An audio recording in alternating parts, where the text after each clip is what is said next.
சாயிராம். ஸ்ரீ சாயை படிங்க. அனைவருக்கும் சாந்தி நிலவட்டும். நல்லதே செய்வோம், நல்லதே நடக்கும். சாய்ராம். இன்னைக்கு நம்ம ஹெட்டிங்கை பார்த்துருப்பீங்கன்னு நினைக்கிறேன். உங்களுக்கான திட்டம் என்னிடத்தில் உள்ளதுன்னு சொல்லியிருக்காரு. ஆமாம், என்னைக்கு அவர் நம்ம அதை தேடி வந்துட்டாரோ, நாம் அவரை தேடி போயிட்டோமோ, அன்னையிலேருந்து அவர் ஒரு திட்டம் வச்சுருக்காரு நம்மளுக்காக. ஆனால் நமக்கு தெரியறதில்லை இல்லையா? நம்ம நம்ம இஷ்டத்துக்கு எனக்கு ஒரு நல்ல வேலை வேணும், நான் நிறைய படிக்கணும், நிறைய மார்க் வாங்கணும், நல்ல வேலைக்கு போகணும், அதுக்கப்புறமா நல்லபடியாக ஒரு பொண்ணை பார்த்து கல்யாணம் பண்ணணும், நல்லபடியாக ஒரு பையனை பார்த்து கல்யாணம் பண்ணணும். இந்த மாதிரியான ஆசைகள் எல்லாமே ஒவ்வொரு மனுஷனுக்கும் உண்டு. கல்யாணம் ஆனவங்களாக இருந்தால் குழந்தை வேணும், அது ஆம்பளை பிள்ளை வேணும், பொம்பளை பிள்ளை வேணும்னு. அதில் என்ன மாறுபாடு இருக்குன்னே தெரில. ஆனால் இப்போ நிறைய பேர் மாறிட்டாங்க. ஏதோ ஒன்று குழந்தைன்னு இல்லைங்காமல் இருந்தால் ஓகேன்னு சொல்லிட்டு அந்த மனப்பக்குவத்தை மக்கள் அடைஞ்சிட்டாங்க. சரி, சாயப்பா நம்மளுக்கு ஒரு சூப்பரான திட்டம் வச்சுருக்காரு. ஆனால் அந்த திட்டம் நம்மளுக்கு போட்டு வச்சுருக்காருல்ல, அதை செயல்படுத்தணும்னா யார் செயல்படுத்தணும்? அவர் திட்டம் தான், பிளான் தான் போட்டு பக்காவாக கொடுப்பாரு. ஆனால் அதை செயல்படுத்தக்கூடிய தகுதி இருக்கணும். அப்போ தானே நம்மளுக்கு அந்த எப்படி சொல்கிறது, தகுதி இருந்துச்சுன்னா தான் அந்த பொறுப்பு நம்மக்கிட்ட ஒப்படைப்பாங்க. அந்த திட்டத்தோட பொறுப்பு நம்மக்கிட்ட, இதை நீ சிறப்பாக செஞ்சு முடிப்ப அப்படின்ற ஒரு நம்பிக்கை உனக்கு இருக்குது அப்படின்னு அவர் போட்ட திட்டத்தை நம்மக்கிட்ட கொடுப்பாரு. அதை நம்ம பொறுப்பாக செய்யணும். அதாவது இப்போ ஆஃபீஸில் இருக்கவங்கன்னு ஒரு எக்ஸாம்பிளுக்கு, ஆஃபீஸில் இருக்காங்கன்னா அங்கே இருக்கிற ஸ்டாஃப்ஸு, கிளர்க்கு எல்லாத்தையும், ஒர்க்கர்ஸு நிறைய பேர் இருப்பாங்கள்ல, அவங்க எல்லாத்தையும் ஆதி முதல் அந்த வரைக்கும் இருக்கிற அந்த ஆஃபீஸில் இருக்கிறவங்க எல்லாத்தையும் கண்காணிக்கிறதுக்கு ஒரு கண்காணிப்பாளர், அதாவது மேனேஜர், அவர் இது பண்ணுறாரு. அவருக்கு மேனேஜர் பட்டத்தை எப்படி கொடுக்குறாங்க? அவரும் ஒரு காலத்தில் ஸ்டாஃபாக இருந்திருக்கலாம், கிளர்க்காக இருந்திருக்கலாம். அழகான ஒரு தன் திறமையால் ஒரு திறமைன்னு சொல்லலாம். அந்த திறமையால் அந்த கம்பெனி முன்னேறதுக்கு என்னென்ன வழிவகைகள் உண்டோ அதெல்லாம் சிறப்பாக செஞ்சுருக்கனால இவர்கிட்ட இந்த பொறுப்பை கொடுக்கலான்னு அந்த ஓனர் அவர்கிட்ட கொடுப்பாரு. அவருக்கு மேனேஜருக்கு 1000 ஆசைகள் இருக்கலாம், அவர் ஒன்று ஏம் பண்ணி வந்திருக்கலாம். ஆனால் அவர் தன்னோட தகுதியை உயர்த்திக்கிட்டனால அவருக்கு இந்த மேனேஜர் பகுதியை கொடுத்துருக்காரு. தகுதினா என்ன? பொறுப்பை, கடமையை கரெக்டாக செஞ்சதுனால அந்த பொறுப்பை அவங்களுக்கு கொடுத்துருக்காங்க. அப்போது அவர் இன்னும் எல்லாம் நல்லா சிறப்பாக செஞ்சுக்கிட்டே இருந்தாருன்னா அவர் அடுத்தது ஓனருக்கு செக்ரட்டரியாக கூட இருக்கலாம். சரியா? நிறையா பேர் இந்த லெவலுக்கு உயர்ந்ததுக்கு அப்புறமா அந்த வேலைகளோட கம்பெனியோட விவரங்கள் அப்டேட் புள்ளி விவரமாக எல்லாமே தெரிஞ்சு வச்சுருப்பாங்க. அப்போ என்ன செய்கிறாங்க? அதுக்குரிய பணத்தை எல்லாம் சேர்த்து வச்சு பொறுமையாக இருந்து எல்லா நுணுக்கங்களையும் கற்றுக்கிட்டு அந்த கரெக்டான பணமும் கரெக்டான விஷயங்களும் அவங்க கற்றுக்கிட்ட பின்னாடி அவங்க ஒரு கம்பெனி வைக்கிற அளவுக்கு போயிடுறாங்க. அந்த முதலாளியோட செக்ரட்டரி லெவலுக்கு உயர்ந்தவங்க கூட கடைசியில் ஒரு கம்பெனி வைக்கிற அளவுக்கு பொறுப்பாளி ஆயிடுறாங்க. ஓகேவா? அந்த மாதிரியான ஒரு திட்டம் அவர் வச்சுருப்பார். இவனை என்னவா செய்யலாம், இவனை என்ன செய்யலாம், இவங்களை என்ன செய்யலாம் அப்படின்னு ஒவ்வொருத்தருக்கும் ஒவ்வொரு திட்டம் இருக்குது. 70 வயசு பாட்டிக்கும் திட்டம் இருக்குது, 1 மாத குழந்தைக்கும் ஒரு திட்டம் இருக்குது. ஒவ்வொரு வயசுலையும் ஒவ்வொருத்தருக்கும் ஒவ்வொரு ஸ்டேஜ்லேயும் ஸ்டேஜ் பை ஸ்டேஜாக அடுத்தடுத்த கட்டமாக நகர்வதற்கு எல்லா திட்டத்தையும் அப்டேட்டாக அவர் வச்சுருக்காரு.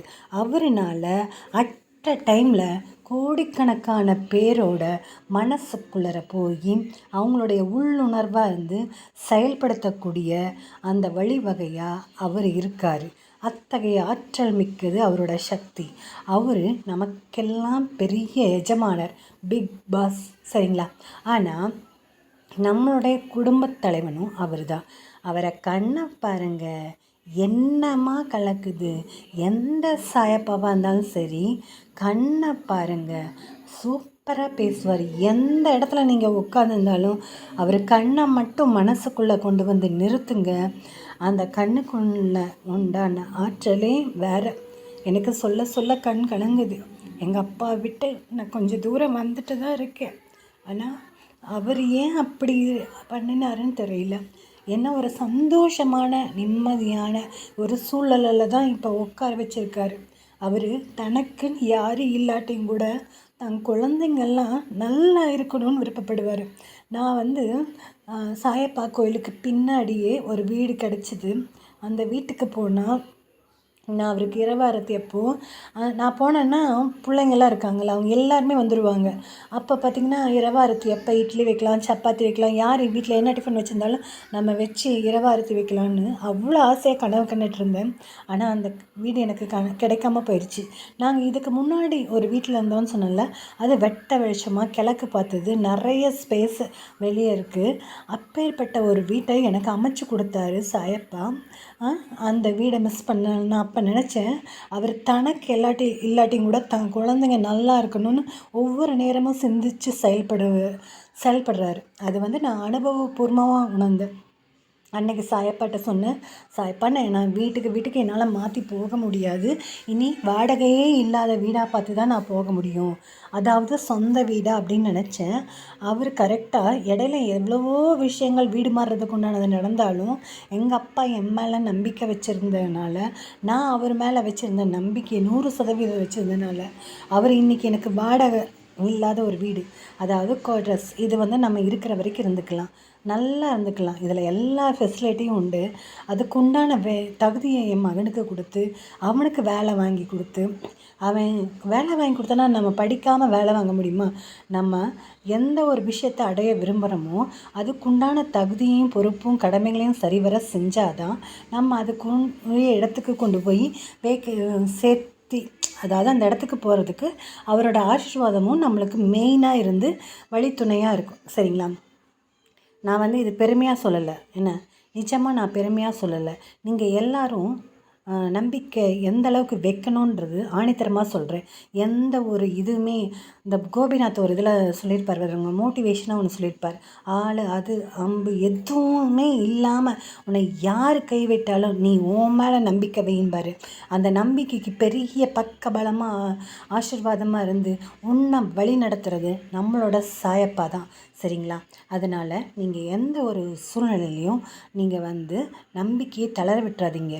பொறுமை நம்மளுக்கு ஒரு குறிப்பிட்ட அளவுக்கு இருக்கும்ல, அந்த குறிப்பிட்ட எல்லையை தாண்டியும் நம்ம ரொம்ப ரொம்ப பொறுமையாக இருக்கணும். அப்படி இருந்தோம்னா சூப்பராக சக்ஸஸ்ஃபுல்லாக எல்லாமே அமைஞ்சு போயிடும். சரிங்களா? எல்லாமே சிறப்பாக தாங்க அமையும். இப்படி ஒரு ஆள் நம்மக்கிட்ட கைவசம் இருக்கும்போது நாம் எதுக்குங்க கலங்கணும்? அவர் டேய் நான் இருக்கேன்டா, உனக்கு என்ன வேணாலும் செய்கிறேன்டா, நீ என்ன ஆசைப்படுறியோ செய்டா, ஆனால் நீ செயல்பட்டுட்டே இருக்கணும்டா, எந்த சூழ்நிலையிலையும் நீ சோர்ந்து மட்டும் போயிடக்கூடாதுடா, நீ செயல்பட்டுட்டே இரு. என் மக ஜெயிக்க வைக்கிறது என் வேலை தான்டா. கப்பு பிகிலு கப்புன்னு அப்பா சொல்கிறாரு பாருங்க, அந்த மாதிரி நம்ம அப்பா சொல்கிறாரு. எல்லாத்தையும் செயல்பட்டுக்கிட்டே இருங்கடா. என்னோடய ஆசீர்வாதம் உங்களுக்கு என்றைக்கு நிறைஞ்சிருக்குதுடா. நான் உங்களை தாண்டா பார்த்துக்கிட்டே இருக்கேன். உங்களுக்குரிய வழி வகைகளையும் நான் காமிச்சிக்கிட்டு இருக்கேன். உன்னோட உள்ளுணர்வாக இருந்து நான் உன்னை வழி நடத்துகிறேன். ஆனால் நீ புரிஞ்சுக்கிற விதம் தப்பாக இருக்கிறதுனால தான் நீ வேறு திசை மாதிரி செல்கிற. அதனால் உன்னுடைய கவனத்தை ஒரு பக்கம் நிலைநிறுத்து, உன் கடமைகளில் நிலைநிறுத்து, சலிக்காமல் செய்யி, சோம்பேறித்தனம் இல்லாமல் செய்யி, சகிச்சுக்கிட்டு செய்யி. எந்த ஒரு விஷயத்தையும் அங்கே என்ன சூழ்நிலை இருந்தாலும் சகிப்புத்தன்மையோடு செய்யி. இந்த மாதிரியான விஷயங்களை அவர் நம்மளுக்கு வலியுறுத்துகிறாரு. அவர் வாய் திறந்தெல்லாம் பேச மாட்டாருங்க. நம்மளுடைய உள்ளுணர்வு திரும்ப திரும்ப ஒன்று சொல்லுது பாரு, அந்த ஒரு வழிவகையாக அவர் நம்மளை கண்காணிச்சுக்கிட்டே இருப்பார். அதனால் நீங்கள் எந்த ஒரு விஷயம்னாலும் அவர்கிட்ட சொல்லிட்டு போங்க. சரி, உங்களுக்கு ஒரு திட்டம் வச்சுருக்காருல்ல, அந்த திட்டத்தை செயல்படுறதுக்கு நீங்கள் முதல்ல தகுதியுள்ளவங்களாக ஆகுங்க. சூப்பரான திட்டத்தை உங்ககிட்ட நீங்கள் அதுக்கு உண்டான தகுதியாகிட்டீங்கன்னா அவர் அந்த திட்டத்தை உங்ககிட்ட கொடுத்து மகனே செய், மகளே செய் அப்படின்னு சொல்லுவார். அதுக்கப்புறமா உங்களை ஒவ்வொரு செகண்டும் கண்காணித்து உங்களை வழி நடத்துவார். அப்போது நீங்கள் ஜெயிக்கலாம். ஜெயிக்கிறதுக்கு யாருக்கு யார் மனசு இருக்குது அவங்கெல்லாம் செயல்பட புரியுங்க. செயல்பட ஆரம்பிங்க. ஏன்னா என்னென்னா, கதை கேட்டுட்டு இருந்துட்டு உட்காந்துடக்கூடாது.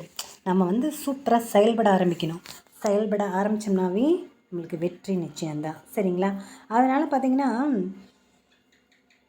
பள்ளி சொல்கிறது கேட்குதா? நிஜமாகவே ஒரு விஷயம் சொல்லட்டுமா? இந்த குவார்ட்டர்ஸில் இருக்க வீட்டில் ஒரு பள்ளி கூட வீட்டுக்குள்ளே இல்லை. ஆனால் என்னோடய சாயப்பா அங்கே நான் பழைய வீட்டில் நான் பேசிகிட்டு இருந்தனால நிறைய பள்ளிகளாக இருக்கும். நிறைய பக்கம் பேசிக்கிட்டே இருக்கும். நான் காலையில் 4:30 மணிக்கு எழுந்திரிச்சாலும் பேசும்.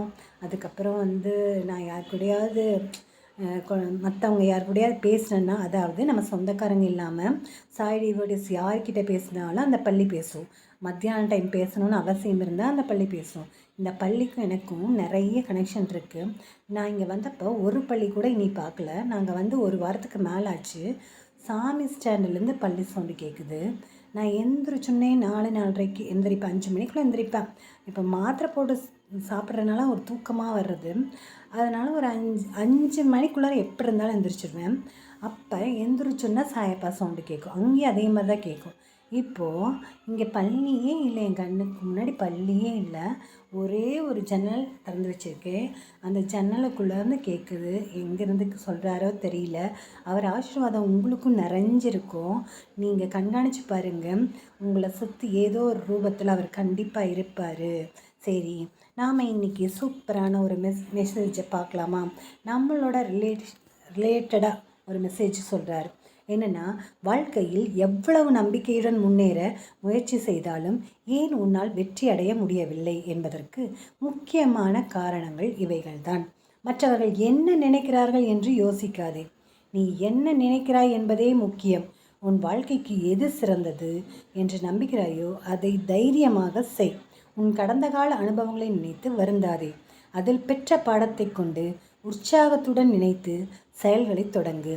இலக்கை தெளிவாக நிர்ணயிக்காமல் நீ எவ்வளவு கஷ்டப்பட்டாலும் வெற்றி கிடைக்காது. நீ எதை நோக்கி போகிறாய் என்று முடிவு செய்துவிட்டு முன்னேறு. போராடி ஒரு விஷயத்தை அடையும் போதுதான் வாழ்வு அர்த்தமுள்ளதாக மாறுகிறது. முயற்சி செய்து தவறாக போன செயல்களை ஏற்றுக்கொள். ஏனெனில் தவறில்தான் பாடங்களை கற்றுக்கொள்ள முடியும். தோல்வியே வெற்றிக்கு முதல் படி. சிக்கல் வந்துவிட்டதே என்று ஒதுங்காமல் எதிர்கொள். ஆழமாக சிந்தித்து அதற்கு தீர்வை தேடு. பிரச்சனைகளிலிருந்து தப்பிக்க முயற்சி செய்வதை விட அதனை எதிர்கொண்டு கையாள்வதே மன உறுதியை தரும். எந்த ஒரு செயலுக்கும் காலக்கேடு வைத்து செயல்படுவதுதான் இலக்கை அடைய மூல காரணமாகிறது. காலக்கேடு இல்லாத முயற்சி தோல்வியில்தான் முடியும். காலக்கேடு நிர்ணயம் செய்து அதற்குள் முடிக்க வேண்டும் என்று வேலையை தொடங்கு. நீ எடுக்கும் எல்லா முயற்சிகளிலும் உனக்கு வெற்றி நிச்சயம். என் வார்த்தைகள் மீது நம்பிக்கை வைத்து செயல்படு. நீ ஜெயமாக எல்லா செல்வ வளங்களை பெற்று சீரும் சிறப்புமாய் நிம்மதியான வாழ்க்கையை பெறுவாய் அப்படின்னு சொல்லும்போது நம்மளுக்கு என்ன கவலை? நம்ம ஜாலியாக இருப்போம். உனக்கு தேவைப்படும் அனைத்தையும் அள்ளி கொடுக்கவே வந்திருக்கிறேன். உன் விடாமுயற்சிக்கு பலன் கிடைக்கப் போகிறது. நீ எதற்கும் கலங்காதே. அன்பு மகனே, ஆசை மகளே, நீ எப்போதும் மகிழ்ச்சியாக இருப்பாய் அப்படின்னு சொல்லியிருக்காரு. அதனால் நாம் சந்தோஷமாக வாழ்வோம் வளமுடன். ஜெய் சாய்ராம். சாயப்பாவின் திருவடிகளே சரணம்.